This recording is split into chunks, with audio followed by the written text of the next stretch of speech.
Right, let's talk Chelsea, shall we? What 48, 72 hours, few days it's been at Chelsea Football Club. This is a different style video than the normal podcast format with Sam. As a Chelsea fan, I just thought I'd just reel off my thoughts over the past few days of what has happened and the circus that is Chelsea Football Club. Let's rewind it back to the start of this season. Thomas Tuchel was still in charge at that point. Didn't get off to the best of starts in this current season. You know, the constant theme of the lack of goals in this current Chelsea side. The strength in the defence just wasn't there from the year before.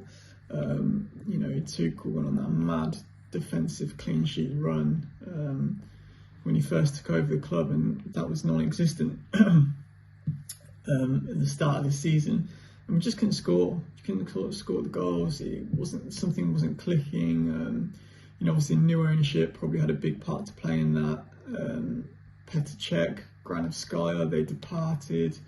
Sort of the old Roman ownership went their separate ways, and you know, I think a lot was expected of Thomas Tuchel to collaborate and to work with Todd Boehly at the beginning of this new ownership. And you know, I think a lot of pressure was on Thomas Tuchel's shoulders at this point, and you know, whether there was frustrations, whether he just wanted to focus on football and Todd Boehly wanted there to be a more collaborative sort of way of working. But yeah, it didn't work out. Something wasn't going on behind the scenes between ownership, Tuchel, and then, you know, I would imagine this affected the players, and you could obviously see in that Zagreb performance, things just weren't right. Losing in Zagreb, it wasn't acceptable. It wasn't Chelsea standard. And yeah, I think that put the nail in the coffin for Tuchel. I was shocked, to be honest. I was absolutely shocked when I got the notification that Tuchel had been sacked. Considering what he'd done with the club in the Champions League, he's adored by the fans. I know things weren't going Chelsea's way at the start of the season, but to sack the manager, you know, after he's taken the club through this whole turbulent transition period, and not to be given the time, considering the man was very passionate about our club, was a huge shock to me. And then obviously, there's a theme here. It was a very fast-paced environment. As soon as Tuchel was gone, rumours were floating about Graham Potter taking over. Obviously, he's done an incredible job with Brighton on a tight budget. You know, he's done amazing things, played good attacking, offensive football. You know, he utilised the five at the back. You thought this would be ideal for James, especially Cucurella, who had just been brought over previously, and Potter then followed him over to Chelsea. You know, I think most Chelsea fans didn't think, you know, he'd hit the ground running. I think most fans thought this would be a definite long-term option, especially considering the 5-year deal that Todd Boehly offered him. You know, we didn't think, you know, you got to be realistic. Did we think winning a challenge for the title straight away with Graham Potter? Probably not. So there was definitely a sense of a rebuild, sense of a longer term project and goal here, and you could see that with the ownership buying into these new players. They've brought so many new players, a lot of money thrown at these players on long term deals, nothing that the Premier League has ever seen before. So you can see the vision. The vision was long term, and yeah, you could argue whether these were Graham Potter signings. Probably not. They're probably the board doing a lot of the work for him. A lot of these players have been scouted out long before Potter had any idea he was going to be Chelsea manager. So yeah, well, you could argue these players weren't Potter signings, and you know, it doesn't take a genius to, if you chuck 5, 6 new players into a starting 11, that it's going to take time to gel. You know, this isn't some Galactico football world where, you know, you create a super team and that's that. So you know, you have to be realistic. These players are going to take time to gel and to grow into the system, and Potter needed time for that. You know, there was that period towards where Potter went on a little bit of a run, things were looking good. Then obviously we went through that horrific period where it was loss after loss after loss. We dropped to 10th in the table. We've obviously, I think our cup competitions this year, we got a little bit unlucky of who we draw. I think we drew Man City a couple times now. So, you know, luck probably didn't go away in some games, in some occasions, some cup draws, and, you know, difficulties putting the ball behind the net. We've had some goals disallowed and that kind of thing. But, you know, so I do feel for Potter in that aspect, because he needed time, he needed the players to gel. You know, he's been chucked in a very chaotic club where he's used to like stability. Obviously, you can argue that he knew what he was getting into, but, you know, he was promised a long-term deal. You know, look at Arteta at Arsenal. He shambolic at Arsenal when he first took over. They're in the bottom three at one point, but he's been allowed time. Even look at Pep, look at Klopp. They've been allowed time to grow and develop, and look at what they're doing now at their respective clubs. So I thought that I knew that this season might not be the most ideal season, but I expected Potter to be given time, and you have to sympathise with Potter in this one on that level. The cons of Potter, you know, you could argue, was he really up to the task of managing the chaotic club that is Chelsea? You know, Chelsea, whether you like it or not, is run by managers being brought in on a short-term basis. As soon as results aren't going Chelsea's way, they'll be cut and a new manager will be brought in, and, you know, that brings instant success at Chelsea Football Club. You know, it's not the way that I'd probably like Chelsea Football Club to run. I'd like to see a long-term successor and stability, but, you know, it brings trophies, it brings success in you know, Chelsea's history. And whether Potter was up to that or not is probably a question that, you know, you could argue. Some of his substitutions of late have been a little bit iffy, a little bit negative. Obviously, he loves to bring on Conor Gallagher around the 60th, 70th minute. And Gallagher, I do like Gallagher, he runs around like a headless chicken, but sometimes tactically, or, you know, if you look at this, you know, the specific game, is that what we need? Some of his substitutions later on have been a little bit hit or miss. Obviously, I feel sorry for Aubameyang, you know, because he's got very limited game time under Tuchel and under Potter. Definitely not the right club to go to. But when we are struggling for goals, is he someone that you could put in there? You know, he loves to play on the shoulder of defenders. And some of these chances that we're creating, we just need a goal scorer, we need a finisher. And, you know, as much as I think Havertz gets too much stick, you know, he's not a striker.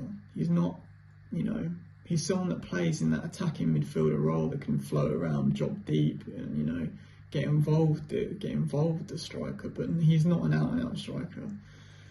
So, you know, I do feel, you know, again, with Potter, has he made the right substitutions in games? Does he provide the right mentality on the sidelines? You know, he's not a passionate manager like we've seen with Tuchel and Lampard and that in recent years. So, you know, his character has got to come into question, you know, a little bit here. You know, the results haven't been good. Results haven't been right. Chelsea Football Club don't deserve to be 11th place in the league, that's for sure. And just when you think we're getting a little bit of momentum, that Aston Villa game comes in 2-0 loss. We did play well, we did create chances, but if you're not going to put the ball in the back of the net, you are going to be punished. And, you know, we do have to take some accountability for that. It's not been good, it's not been right, and, you know, you have to question whether Potter was ready to come into a massive club with fans that wanted an instant turnaround success, right or wrongly. That's what Chelsea expect these days, you know, and whether that was right for him at this point in time, I don't know. I like Potter. I think he's a nice bloke. I think he's a good guy, but whether he was the right fit for Chelsea Football Club, you know, it probably wasn't, you know, in looking at it in hindsight. So yeah, Potter got the sack. I was, again, call me naive, but I was shocked. You know, I'd like to see him given the rest of the season. The season is effectively done by the Champions League now. So you could argue, why not give him to the end of the season? Then if you're going to sack him, start fresh with a new manager, give him a full pre-season, and there you go. But Potter was sacked. There was an agreement in place that there'll be a smooth transition. We now know that the part of Potter's backroom staff was going to stay. Bruno Saltor was going to stay and sort of help the club transition over to a new manager or take over as assistant coach for a few games. You know, and then in the media we found out that there's a short list of candidates for the new Chelsea role. Nagelsmann being one. Obviously, he's just been sacked from Bayern, so there probably are terms in his contract and, you know, legalities that need to be followed. And whether he'd, you know, it seems like he wants a break as well himself until the start of next season. So would he want to immediately jump into a chaotic club like Chelsea straight away? So you got to respect that. And then also, Luis Enrique was another one that's been rumoured to have caught the eye of Chelsea. I think he's provided a long-term PowerPoint project to the Chelsea owners and Chelsea board. And obviously you've got Pochettino floating about and that kind of thing. So, you know, I think the Chelsea board are being very patient and you know, they're taking their time with this new signing because perhaps of what has happened to Potter, you know, how rushed that signing was. That was over the space of 48 hours, 72 hours that signing got announced after Tuchel got sacked. And if you know, it appears he wasn't the right man for the job, they need to take their time with the next one. So I do fully understand that and I fully appreciate that.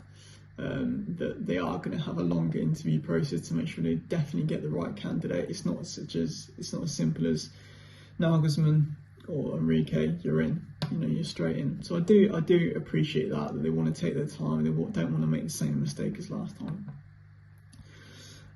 So where do you go from here? You've got Bruno Saltor, who, you know, is part of Graham's backroom staff, and if the decision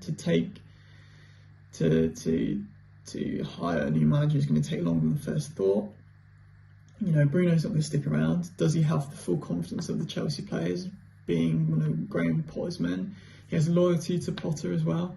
He's going to be quite uncomfortable for him if he's going to have to try and stick around until the end of the season. So I just don't think that was an option. So this brings us on to Frankie Lampard. I mean, for me, when you look at it from an outside looking in, you know, you take a quick glance, it's absolutely bonkers. Don't get me wrong, it appears bonkers, but when you look at it like that, when you break it down, it makes sense. Who else are Chelsea going to get in until the end of the season? If there is no manager in place until the end of the season, Bruno, you know, who has loyalties to Potter, probably doesn't want to be at the Chelsea Football Club right now, no longer than a game or two. It makes sense for Frank Lampard to come in until the end of the season as caretaker manager. Frank knows the club inside out. He's previously managed the club before. He's previously managed quite a lot of the players that are still at the club. You know, so these are all things that you have to be taken into consideration. Let's not forget he got the club fourth. He got the club to fourth on a transfer ban. You know, he brought in the likes of academy players, Mason Mount, you know, Tamori, Abraham. You know, he brought these players through. He cares about the club. He's passionate, and that's just something that we might need right now, just to give us a little bit of a fighting chance against Real Madrid.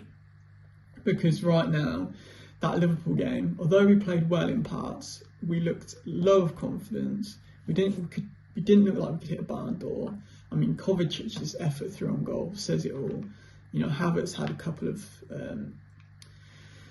missed chances, sliced one completely, and we just need someone that's going to give us a bit of motivation, a bit of passion.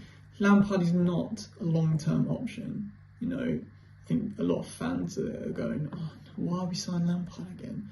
What's this all about? It's a short-term option until a long-term manager can be agreed. And I understand it, and I appreciate them wanting to take their time and not to hire someone in a massive panic and rush, and I appreciate that. You know, there is an argument, you know, why sack Potter if you're gonna, you know, if the next manager's not in place, or if you don't want to rush, why sack Potter? And I can understand that. I can see, I hear you, I hear that point.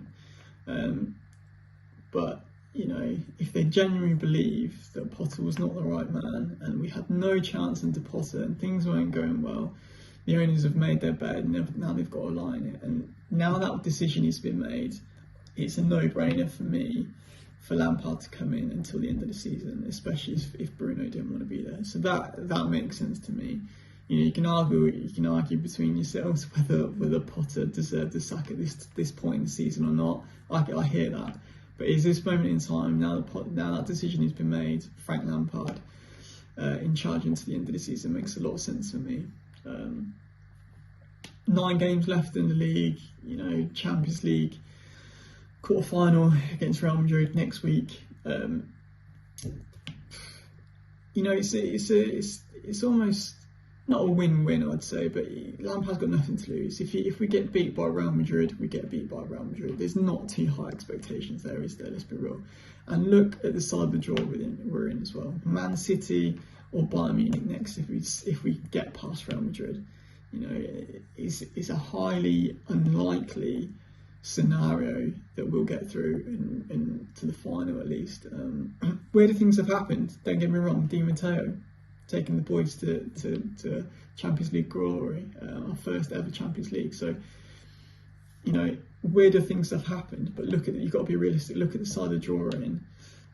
You know, just to show a bit of passion, fight, to score some goals would be amazing. But yeah, it's a no-brainer to me. Lampard cares about the club. He loves the club.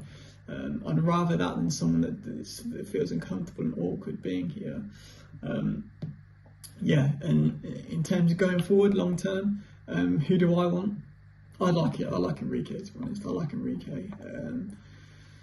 You know, he had a very good record at Barcelona. I know Spain didn't really work out for him, but you know, he's a top manager. And also, I wouldn't be mad if they signed Nagelsmann. I think he was harshly done by Bayern Munich. You know, got them to Champions League quarterfinals. He was second in the league when they got sacked by a point or two. It wasn't by a lot. Obviously, Bayern Munich hold themselves to a certain standard, and if you're not top of the league, that's probably a sackable offence. But I think that was harsh. So for me, Enrique would be number one. Nagelsmann, I wouldn't be mad at that at all. But yeah, this is Chelsea Football Club. This is Chelsea Football Club. It's a circus. It is what it is. You know, it's pure madness, pure chaos. But to see Frank Lampard back on Saturday against Wolves will be bonkers. It'll be mad. It'll be absolutely mad. But for all the reasons I've discussed, it makes sense. Let's see what happens. I think the atmosphere will be back. I think the atmosphere will be fully behind Frank on Saturday. Let's just beat Wolves and see what happens. Let's just take the game to Real Madrid. You know, let's just, you know, Kante's back. This is a huge boost for the club. Huge boost for the club. Obviously, Kante's not going to bring loads of goals, which is what we need right now. But let's just see what happens against Real Madrid. Let's just give it a good go. No one expects us to get through, so let's see what happens. And yeah, Chelsea Football Club is circus. What can I say? Peace out in a bit. The return of Jose Mourinho, anyone? Last dance style. Wouldn't be surprised at this club.